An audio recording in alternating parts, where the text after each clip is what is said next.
So, hello guys, welcome muli sa aking channel. So, meron tayo ditong L210, no? So, i-share ko sa inyo kung paano natin i-resolve yung problema natin dito guys, no? So, meron siyang red light indicator dito, no? Na error. So, syempre, titingnan natin sa PC yung kanyang error, no? Dahil wala naman tong screen dito guys, no? Hindi katulad ng iba na makikita nyo na dito yung kanyang error, no? So pupunta tayo sa ating PC.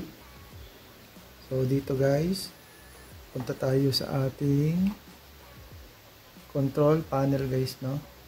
Dito. So double click natin to. So dito guys, punta tayo sa view device and printers, no? So hanapin natin guys yung ating printer na Epson L210, no? So right click natin to, then printing preference, no? So dito guys, makikita natin yung maintenance dito sa taas. Click natin to, then dito sa punta tayo dito sa Epson status monitor 3, no? Click natin yan. So sabi dito guys ay it's time to reset the ink levels, no? So yan, nakita natin guys yung error niya guys, no? So ang gagawin natin guys is i-next natin to guys, no? Then close. Then punta tayo guys sa ating printer, no? So punta tayo dito. Then turn off muna natin yung ating printer.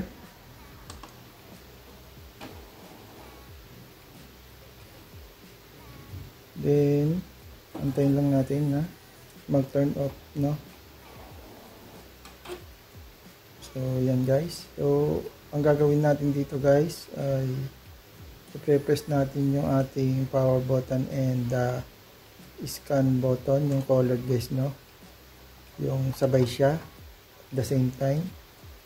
Then for 15 seconds, no? So start na natin guys, no?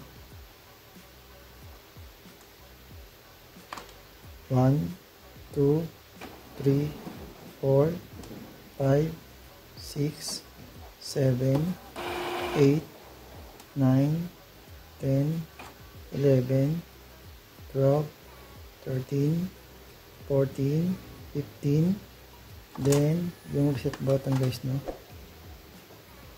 Yan guys, no, nawala na yung ating error guys. So ganyan lang nire-resolve guys yung ating error na reset ink levels, no? So yung titingnan natin dito guys, yung error niya. So nag-ready na siya dito. So guys, yan, no? Kung hindi pa kayo nakasubscribe sa channel ko, so sana po ay mag-subscribe kayo para marami pa tayong ma-upload na videos, no? Salamat sa panonood guys, and God bless.